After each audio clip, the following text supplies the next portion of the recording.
आप सभी का सुपर कंसेप्ट क्लासेस में स्वागत है। और आज की इस वीडियो में आप लोगों को क्लास 10 साइंस के टॉप 50 इंपोर्टेंट एमसीक्यू क्वेश्चंस बताने वाला हूं जो आप लोगों के एग्जाम में डायरेक्ट पूछा जाएगा।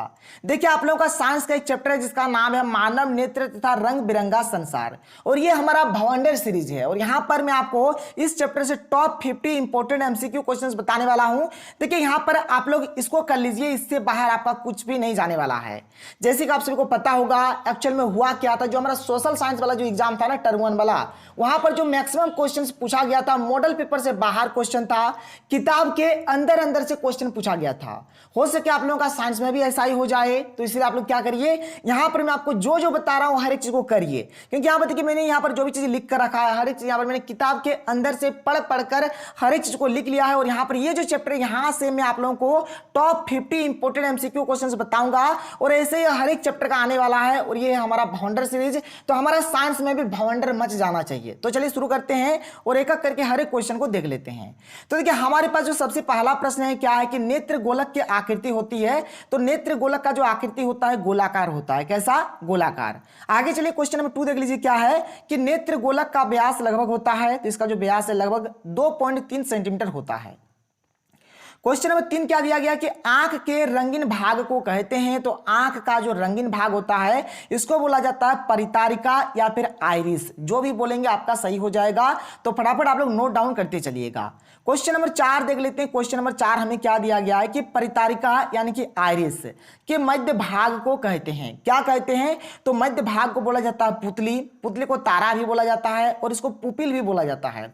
याद रखिएगा, एक जरा भी कंफ्यूजन नहीं होना है, क्वेश्चन कहीं से भी घुमाएगा। अगर आप लोग मेरे वीडियो से अगर आप लोग पढ़ेंगे ना, तो कुछ भी दिक्कत नहीं होने वाला है। ऐसा आपको कोई भी नहीं बताया होगा। आप लोग जाइए यूट्यूब में किसी भी के भी मतलब चैनल में जाके सर्च कर सकते हैं, इस तरह का नहीं होगा जिस तरह से यहां पर मैं आपको समझा रहा हूं। और भवंडर यहां पर फिर से और एक बार भवंडर मच जाना चाहिए। अगर आप लोग हमारे चैनल पर पहली बार आए हैं तो चैनल को जरूर से जरूर सब्सक्राइब कर ले। आपके कॉन्टेक्ट में जितने भी दोस्त होंगे सभी को बताइए। और देखिए, हमारा चैनल बहुत ही जल्द 1 लाख सब्सक्राइबर की ओर बढ़ रहा है, तो फटाफट आप लोग सब्सक्राइब करिए और 1 लाख एकदम कंप्लीट कर दीजिए। चलिए आगे चलते हैं। आगे देख लीजिए, यहां पर क्वेश्चन नंबर 5 यहां पर क्या दिया गया देख सकते हैं कि पुतली किसकी सहायता से घटती बढ़ती रहती है। तो आइरिस के कारण, ठीक है, आइरिस की सहायता से। आगे चलिए, आगे देख लीजिए क्वेश्चन नंबर 6 क्या है कि पुतली के साइज को नियंत्रित करता है। अभी मैंने आपको बताया कि परितारिका या फिर आइरिस, जो आप लोग बोलेंगे वही सही हो जाएगा। क्वेश्चन नंबर 7 क्या है देख लीजिए कि आंख में प्रवेश करने वाली प्रकाश की मात्रा को कौन नियंत्रित करता है। तो इसको नियंत्रित करता है कौन? तो पुतली इसका सही आंसर हो जाएगा। फटाफट आप लोग नोट डाउन कर लीजिएगा। क्वेश्चन नंबर 8 क्या है देख लीजिए कि पुतली के पीछे कौन सा लेंस होता है। तो पुतली के पीछे क्या होता है? उभयोतल लेंस यानी कि डबल कन्वेक्स यहां पर लेंस होता है। डबल कन्वेक्स लेंस होता है, याद रखिएगा। कन्वेक्स लेंस माने उत्तल लेंस, ठीक है। तो यहां पर उत्तल ही एक्चुअली में होता है, लेकिन यहां पर डबल होता है, मतलब 2 होता है, ठीक है। आगे चलिए क्वेश्चन नंबर 9 यहां पर क्या देख लीजिए कि मानव नेत्र में किस प्रकार का लेंस पाया जाता है। तो याद रखिएगा उत्तल लेंस पाया जाता है। उत्तल लेंस इसका बिल्कुल सही आंसर हो जाएगा। क्वेश्चन नंबर 10 देख लेते हैं। क्वेश्चन नंबर 10 हमें क्या दिया गया है कि मानव नेत्र में किसी वस्तु का प्रतिबिंब कहां बनता है। तो जो प्रतिबिंब है रेटिना यानी कि दृष्टि पटल पर बनता है, ठीक है। आगे चलिए क्वेश्चन नंबर 11, देखिए यहां पर आपका टाइम भी बहुत ही कम बर्बाद हो रहा है। चलिए आगे देख लीजिए क्वेश्चन नंबर 11 क्या दिया गया है कि रेटिना पर बना प्रतिबिंब होता है। तो यहां पर जो प्रतिबिंब बनता है वो वास्तविक होता है और उल्टा होता है। यानी अगर आप लोग याद रखेंगे तो वायु होता है, वायु यानी वास्तविक और उल्टा, ठीक है। आगे चलिए क्वेश्चन नंबर 12 यहां पर क्या देख लीजिए कि प्रकाश सुग्राही कोशिकाएं होती है। तो रेटिना पर क्या होता है? प्रकाश सुग्राही कोशिकाएं कहां होती है? तो रेटिना पर होती है। क्वेश्चन नंबर 13 यहां पर क्या है देख सकते हैं कि प्रकाश क्या है? सुग्राही कोशिकाएं की आकृति होती है। तो क्षणनुमा आकृति होता है, इसको नोट डाउन कर लीजिए। आगे बढ़ते हैं क्वेश्चन नंबर 14 देख लेते हैं। यहां पर क्या दिया गया देख लीजिए कि नेत्र लेंस की वक्रता में परिवर्तन होता है। किसके कारण होता है? तो पक्षामावी पेशियां द्वारा होता है, जिसको हम लोग सिलियरी पेशियां भी बोलते हैं, ठीक है। नोट करिएगा। देखिए बहुत ज्यादा मेहनत लगा है वीडियो को बनाने में, वीडियो को कंप्लीट देखिए, स्किप मत करिए। शेयर बाबू ठोक के करिए, शेयर पूरा कर दीजिए ताकि हर एक तक वीडियो पहुंच जाना चाहिए। आगे चलिए बढ़ते हैं क्वेश्चन नंबर 15 की ओर। देख लीजिए क्वेश्चन नंबर 15 क्या दिया गया है कि नेत्र लेंस की फोकस दूरी में परिवर्तन किया जाता है। किसके द्वारा? अभी मैंने आपको समझा दिया कि पक्षामावी पेशियों द्वारा या फिर सिलियरी पेशियों द्वारा। देखिए क्वेश्चन कैसे भी घुमा सकता है, इसलिए मैंने हर एक टाइप का यहां पर प्रश्न लिख दिया है। आगे क्या है बात को समझिए। क्या है कि दूर की वस्तुओं को देखने के लिए नेत्र लेंस की फोकस दूरी बढ़ जाती है। अगर हमें दूर का वस्तु देखना है तो यहां पर फोकस दूरी बढ़ जाता है। और अगर हमें नजदीक का यानी कि अगर सामने का वस्तु देखना है तो यहाँ पर ये जो फोकस दूरी है ये घट जाती है, मतलब कम हो जाता है। यहाँ पर मैंने एक नोट करके लिख दिया है, बहुत ही इंपॉर्टेंट नोट है, आप लोग इसको पढ़ लीजिए। क्या है कि जब हमें किसी दूर की वस्तु को देखने की आवश्यकता होती है तो नेत्र लेंस की फोकस दूरी बढ़ जाती है। देखिए हमें दूर तक देखना है तो फोकस दूरी बढ़ेगा, जब हमें पास की किसी वस्तु को देखने की आवश्यकता होती है तो नेत्र लेंस की फोकस दूरी कम हो जाती है। बात सिंपल है, कोई दिक्कत नहीं है, समझ में आ रहा है। आगे बढ़ते हैं, आगे देख लीजिए। अगला जो प्रश्न है क्वेश्चन नंबर 17, यहाँ पर क्या दिया गया आप लोग देख सकते हैं। यहाँ पर दिया गया है कि निकट की वस्तुओं को देखने के लिए नेत्र लेंस की फोकस दूरी क्या होती है, तो कम हो जाती है। अभी मैंने आपको समझा दिया। क्वेश्चन नंबर 18 यहां पर क्या दिया है देख लीजिए कि नेत्र लेंस के मोटा होने से उसकी फोकस दूरी क्या हो जाती है, तो कम हो जाती है। अब एक्चुअल में ऐसा होता क्यों है, यहां पर ये जो नोट है इसको पहले आप समझिए, पढ़िए अच्छे तरीके से कि नेत्र लेंस के मोटा होने से उसकी फोकस दूरी कम हो जाती है, अभी मैंने बताया, और हम निकट की वस्तुओं को देख पाते हैं। और अभी मैंने आपको और एक चीज क्या समझेगा, अगर हमें निकट का वस्तु अगर देखना है, निकट वाला अगर वस्तु देखना है तो यहां पर फोकस दूरी कम हो जाता है। इसलिए यहां पर जब लेंस हमारा मोटा हो जाता है तो यहां पर फोकस दूरी कम हो जाता है, जिससे क्या होता है हम लोग केवल यहां पर निकट के वस्तु को ही देख पाते हैं। इसी का जो यहां पर उल्टा वाला क्वेश्चन है देख लीजिए, अगर यहां पर मान के अगर पतला हो जाए, जैसे वो तो हमारा मोटा वाला था ना, अगर पतला हो जाए तो क्या होगा, तो यहां पर फोकस दूरी बढ़ जाएगा, याद रखिएगा बढ़ जाएगा। और यहां पर देखिए और क्या होता है, देखिए यहां पर लिखा हुआ है कि नेत्र लेंस के पतला होने से उसकी फोकस दूरी बढ़ जाती है और हम दूर की वस्तुओं को देख पाते हैं। और इस केस में हमारा क्या होता है, हम लोग दूर की वस्तुओं को देख पाते हैं। देखिए एक भी क्वेश्चन इससे बाहर नहीं जाएगा, पूरा किताब का यहां पर मैं आपको निचोड़ दे रहा हूं, इससे बाहर आपका कुछ भी नहीं जाने वाला है, हर एक चीज को आप लोग पढ़ लीजिए। आगे बढ़ते हैं, क्वेश्चन नंबर 20 यहां पर क्या देख लीजिए कि जब पक्षमाभी पेशियां फैल जाती है या फिर शिथिल हो जाती है तो नेत्र लेंस हो जाता है, क्या हो जाता है, तो पतला हो जाता है। क्या हो जाता है, पतला हो जाता है। क्वेश्चन नंबर 21 देख सकते हैं। क्वेश्चन नंबर 21 ऐसे तो आप लोग जानते हैं, लेकिन फिर भी देख लीजिए क्या है कि सामान्य दृष्टि के तरुण वयस्क के लिए क्या स्पष्ट दर्शन की न्यूनतम दूरी का मान होता है। देखिए न्यूनतम दूरी कितना होता है, तो 25 सेंटीमीटर होता है, याद रखिएगा। और जो हमारा दूर बिंदु या फिर जो अधिकतम दूरी जो होता है वह होता है अनंत, ठीक है, अनंत याद रखिएगा, अनंत ऐसे भी लिखा जा सकता है, कोई प्रॉब्लम नहीं है। आगे बढ़ते हैं, अगला प्रश्न देख लेते हैं। क्वेश्चन नंबर 23 देख लीजिए क्या है। क्वेश्चन नंबर 23 हमें दिया गया कि दृष्टि विस्तार कहते हैं किसको, तो 25 सेंटीमीटर से अनंत, इसी को बोला जाता है दृष्टि विस्तार। देखिए कभी कभार मतलब जो ऑप्शन रहेगा कहीं कहीं पर मीटर दिया रहेगा, लेकिन मीटर पहला पे आपको टिक नहीं करना है, होता है 25 सेंटीमीटर, ठीक है, 25 सेंटीमीटर पे ही आप लोग टिक करिएगा। क्वेश्चन नंबर 24 क्या देख लीजिए कि नेत्र लेंस की वह क्षमता जिसके कारण वह फोकस दूरी को बढ़ा या घटा लेती है उसे कहते हैं, तो इसे हम लोग कहते हैं स्मंजन क्षमता। क्या कहते हैं, स्मंजन क्षमता कहते हैं। आगे चलिए क्या है, क्वेश्चन नंबर 25 यहां पर क्या दिया गया देख सकते हैं कि नेत्र लेंस की फोकस दूरी कम हो जाने पर कौन सा दृष्टि दोष उत्पन्न होता है। जब हमारा देखिए नेत्र लेंस का फोकस दूरी कम हो जाता है, अब फोकस दूरी कम हो जाएगा इसका माने क्या है कि हम लोग निकट के वस्तु को देख पाएंगे, और जब निकट के वस्तु को देख पाएंगे तो जाहिर सी बात यहां पर निकट दृष्टि दोष होगा, ठीक है, जब निकट की वस्तु को देख पाएंगे तो निकट दृष्टि दोष होगा, जो कि मैंने आपको शुरू में ही बता दिया। आगे चलिए आगे देख लीजिए।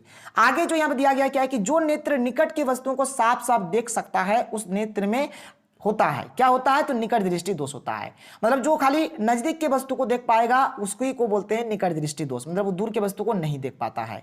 क्यों नहीं देख पाता है, यहां से आप लोग समझ सकते हैं कि क्योंकि यहाँ पर क्या होता है, फोकस दूरी कम हो जाता है। आगे बढ़ते हैं, आगे देख लीजिए। आगे यहाँ पर क्या है कि निकट दृष्टि दोष को दूर करने में किस लेंस का उपयोग होता है, तो अवतल का यहाँ पर यूज होता है।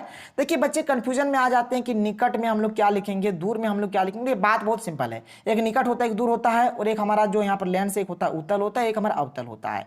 तो आप खुद देखिए यहां पर आप समझ सकते हैं। देखिए यहां पर जैसे यहां पर ये वाला जो शब्द है ये छोटा है, ये वाला शब्द बड़ा है, यहां पर ये वाला शब्द बड़ा है और ये वाला शब्द छोटा है, तो छोटा छोटे के साथ और बड़ा बड़े के साथ, ठीक है। तो यहां पर ये छोटका वाला जो है ये छोटका वाला के साथ चल जाएगा और ये जो बड़का वाला है इस बड़का वाला के साथ आएगा। इस तरह निकट का जब भी बात होगा तो निकट का जो संशोधन होता है अवतल लेंस की मदद से होता है और दूर का जो संशोधन होता है उत्तल लेंस की मदद से होता है, याद रखिएगा, बड़का बड़का के साथ और छोटका छोटके के साथ। आगे चलिए क्वेश्चन नंबर 28 देख लीजिए क्या है यहाँ पर कि नेत्र गोलक के लंबा हो जाने से कौन सा दृष्टि दोष उत्पन्न होता है, तो यहां पर भी निकट दृष्टि दोष ही उत्पन्न होता है। क्वेश्चन नंबर 29 क्या है कि दृष्टि दोष मुख्यतः होते हैं तो 3 प्रकार के होते हैं, क्या क्या जानते होंगे आप लोग, निकट दृष्टि दोष, दूर दृष्टि दोष और जरा दृष्टि दोष। आगे बढ़िए, आगे क्या है। अगला जो क्वेश्चन है क्वेश्चन 30 क्या है कि दीर्घ दृष्टि दोष में प्रतिबिंब बनता है तो रेटिना के पीछे बनता है, नोट डाउन कर लीजिएगा।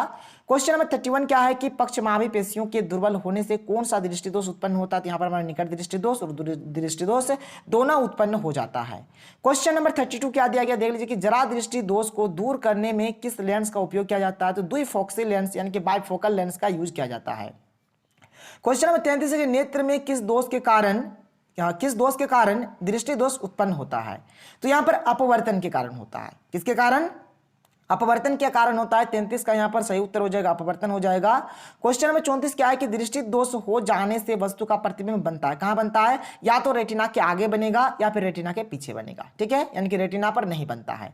34 का ये हो जाएगा सही उत्तर। फटाफट आप लोग लिख लीजिए, पढ़िएगा जरूर घर में आप लोग, ताकि आपका अच्छा रिजल्ट आए। क्वेश्चन नंबर 35 क्या देख लीजिए कि जब निकट की वस्तु साफ साफ दिखाई नहीं देती है, ठीक है, तब उसे कहते हैं, मतलब यहां पर निकट का वस्तु दिखाई नहीं देगा बल्कि दूर का वस्तु दिखाई देगा, और जब दूर का वस्तु दिखाई देगा तो उसको बोलेंगे दूर दृष्टि दोष। देखिए एक्चुअल में यहां पर जैसा नाम है ना उसके विपरीत यहां पर काम है, माने जैसा नाम वैसा काम यहां पर नहीं है, बल्कि उल्टा काम यहां पर हो रहा है।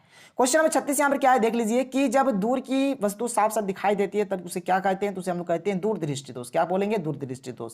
देखिए जब हम लोग दूर की वस्तु को देख पाएंगे तो दूर दृष्टि दोष, जब हम लोग निकट की वस्तु को देख पाएंगे तो हो जाएगा हमारा निकट दृष्टि दोष। क्वेश्चन नंबर 37 क्या है देख सकते हैं कि दीर्घ दृष्टि दोष को दूर करने के लिए किस लेंस का उपयोग किया जाता है? अभी मैंने आपको बताया कि बड़का बड़के के साथ और छोटका छोटके के साथ। तो यहाँ पर दीर्घ छोटका वाला था तो उत्तल के साथ हो जाएगा, उत्तल लेंस इसका सही आंसर हो जाएगा। क्वेश्चन नंबर 38 देख सकते हैं क्या है यहाँ पर कि मोतियाबिंद का सफल इलाज है तो शल्य चिकित्सा द्वारा, ठीक है, इनको ऑपरेशन द्वारा होता है। क्वेश्चन नंबर 39 क्या है देख लीजिए कि अवतल लेंस द्वारा किस दृष्टि दोष को दूर किया जाता है? अभी मैंने आपको बताया कि बड़का बड़के के साथ तो निकट दृष्टि दोष यहां पर हो जाएगा, ठीक है, निकट दृष्टि दोष इसका सही उत्तर हो जाएगा। उसी प्रकार से यहां पर दिया गया है कि उत्तल लेंस द्वारा किस दृष्टि दोष को दूर किया जाता है? तो यहां पर हो जाएगा दूर दृष्टि दोष। क्या हो जाएगा? दूर दृष्टि दोष इसका सही उत्तर हो जाएगा। क्वेश्चन नंबर 41 क्या है देख लीजिए कि द्विफोक्सी लेंस द्वारा किस दृष्टि दोष को दूर किया जाता है? तो जरा दृष्टि दोष। ये जो हमारा द्विफोक्सी लेंस होता है इसमें हमारा उत्तल भी रहता है और अवतल भी रहता है। क्वेश्चन नंबर 42 यहां पे क्या देख लीजिए कि तारों के टिमटिमाने का कारण है तो वायुमंडलीय अपवर्तन हो जाएगा। क्वेश्चन नंबर 43 यहां पर क्या दिया गया? तारों का टिमटिमाना प्रकाश की किस घटना को दर्शाता है? तो प्रकाश के अपवर्तन के कारण, ठीक है, प्रकाश के अपवर्तन के कारण ये होता है। क्वेश्चन नंबर 44 क्या है कि वायुमंडलीय अपवर्तन के कारण सूर्य वास्तविक सूर्योदय से लगभग कितने मिनट पहले दिखाई देने लगता है? तो 2 मिनट पूर्व इसका सही उत्तर हो जाएगा। आगे चलिए यहाँ पर देख लीजिए, यहाँ पर आगे क्या दिया गया है।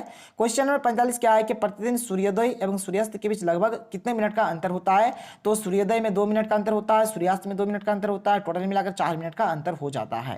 क्वेश्चन नंबर 46 क्या है देख लीजिए। क्वेश्चन 46 यहां पर है, क्या ग्रह टिमटिमाते नजर आते हैं? तो ग्रह सर नहीं टिमटिमाते हैं, याद रखिएगा। क्वेश्चन नंबर 47 यहां पर क्या दिया गया देख लीजिए कि सूर्योदय एवं सूर्यास्त के समय सूर्य रक्तभाव यानी कि लाल रंग का क्यों प्रतीत होता है? तो प्रकाश के प्रकीर्णन के कारण ये होता है।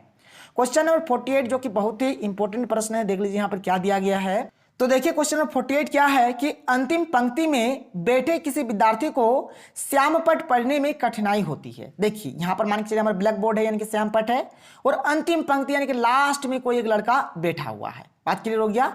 और इस चीज को पढ़ने में मतलब उनको कठिनाई हो रहा है। अब देखिए सर ये तो बहुत दूर में बैठा है, अब दूर में बैठा इसका माने क्या होगा? इसको कठिनाई हो रहा है, मतलब उसका दूर का वस्तु को सही ढंग से देख नहीं पा रहा है, और दूर की वस्तु को सही ढंग से नहीं देख पा रहा है, इसका माने हो गया वो निकट के वस्तु को सही ढंग से देख पाता है, और जब निकट के वस्तु को देख पाएगा तो उस व्यक्ति का क्या हुआ है? तो निकट दृष्टि दोष हुआ है। तो इस यहाँ पर देख लीजिए क्या दिया गया है कि यहाँ पर आपको बताने कि विद्यार्थी किस दृष्टि दोष से पीड़ित है? तो यह निकट दृष्टि दोष से पीड़ित है, और इसे किस प्रकार का संशोधन चाहिए, मैंने इसको ठीक करने के लिए क्या चाहिए तो मैंने आपको पहले ही बता दिया है। देखिए निकट का बात है ना, निकट तो बड़ा बड़े के साथ, ठीक है, तो निकट आपका क्या हो जाएगा? अवतल के साथ हो जाएगा। तो अवतल लेंस की मदद से इसका इलाज होता है, उपचार किया जाता है। कोई दिक्कत नहीं है, समझ में आ रहा है? और देखिए जो हमारा दूर दृष्टि दोष होता है इसका जो उपचार होता है उत्तल लेंस के द्वारा होता है, याद रखिएगा। तो यहाँ पर मैंने वही चीज लिख दिया है कि यह विद्यार्थी निकट दृष्टि दोष से पीड़ित है, इस दोष को उचित क्षमता के अवतल लेंस का प्रयोग करके संशोधित किया जा सकता है, क्योंकि यहाँ पर निकट है तो निकट के लिए अवतल लेंस का यहाँ पर यूज होता है। क्वेश्चन नंबर 49 यहाँ पर क्या दिया गया देख लीजिए, बहुत ही अच्छा क्वेश्चन है। क्या है? तो देखिए क्वेश्चन नंबर 49 क्या है कि निकट दृष्टि दोष का कोई व्यक्ति 1.2 मीटर से अधिक दूरी पर रखी वस्तुओं को सुस्पष्ट नहीं देख सकता। इस दोष को दूर करने के लिए प्रयुक्त संशोधक लेंस किस प्रकार का होना चाहिए? देखिए यहाँ पर क्वेश्चन में साफ साफ बोल रहा है कि वह निकट दृष्टि दोष से पीड़ित है, और निकट दृष्टि दोष का इलाज किसके द्वारा होता है? तो मैंने आपको अभी पढ़ा है कि अवतल लेंस, तो अवतल लेंस इसका बिल्कुल सही उत्तर हो जाएगा। आगे बढ़ते हैं, क्वेश्चन नंबर 50 देख लेते हैं जो कि हमारा लास्ट क्वेश्चन है, फिर हम लोग कुछ यहाँ पर पॉइंट्स को भी डिस्कस करेंगे। क्या है क्वेश्चन नंबर 50 कि द्विफोक्सी लेंस में कौन कौन सा लेंस होता है? इसमें हमारा उत्तल लेंस भी होता है और अवतल लेंस भी होता है। आगे चलिए यहाँ पर कुछ यहाँ पर इंपोर्टेंट पॉइंट्स आप लोग देख लीजिए। निकट दृष्टि दोष के यहाँ पर बात करते हैं तो इसमें क्या होता है? इसमें होता है हमारा अभिनेत्र लेंस की वक्रता का अधिक होना, अभिनेत्र लेंस का जो वक्रता रहता है वो अधिक हो जाता है। नेत्र गोलक का लंबा हो जाना, इसका संशोधन अवतल लेंस जिसको हम लोग अपसारी लेंस बोलते हैं इससे किया जाता है। निकट की वस्तु स्पष्ट दिखाई देना, ठीक है, मतलब निकट का वस्तु सही ढंग से दिखाई देता है। दूर की वस्तु स्पष्ट नहीं दिखाई देना, मतलब दूर का वस्तु स्पष्ट दिखाई नहीं देता है। दूरबिंदु अनंत से कम हो जाना, आंख का लंबा होना, एफ यानी कि जो फोकस है उसका मान घटना, अवतल लेंस से दोष दूर किया जाता है। यहाँ पर तो मैंने आपको समझा दिया कि इसका मतलब ये जो दोष है, दोष को जो दूर किया जाता है अवतल लेंस के माध्यम से किया जाता है। चश्मे का जो पावर होता है वह ऋणात्मक होता है, और 25 सेंटीमीटर की वस्तु को स्पष्ट देखना, माने ये चीज होता है यहाँ पर। ठीक है, आगे चलिए, आगे देख लीजिए दूरदृष्टि दोष में आपको जो पॉइंट्स है क्या क्या है। तो अभिनेत्र लेंस की फोकस दूरी का अत्यधिक हो जाना, नेत्र गोलक का छोटा हो जाना, इसका जो संशोधन होगा उत्तल लेंस जिसको हम लोग अभिसारी लेंस बोलते हैं, इससे किया जाता है। आगे चलिए, आगे क्या क्या है देख लीजिए, यहाँ पर बहुत सारे पॉइंट्स है। और क्या है कि दूर की वस्तु स्पष्ट दिखाई देना, निकट की वस्तु स्पष्ट दिखाई नहीं देना, बिंदु 25 सेंटीमीटर से अधिक होना, आंख का चिपटा होना, एफ का मान बढ़ना, उत्तल लेंस से इसका मतलब इलाज किया जाता है। चश्मे का पावर यहाँ पर धनात्मक होता है। क्वेश्चन में 25 यहाँ पर क्या दिया गया है, एक्चुअल में यहाँ पर अगला पॉइंट क्या है कि 25 सेंटीमीटर की वस्तु को स्पष्ट नहीं देखना। तो यहाँ पर इसका इतना सारा पॉइंट्स है, आप लोग फटाफट नोट डाउन करिए। वीडियो आप लोगों को कैसा लगा आप लोग नीचे कमेंट सेक्शन में कमेंट करके जरूर बताएं। तो मिलते हैं अगले वीडियो में। थैंक यू, जय हिंद।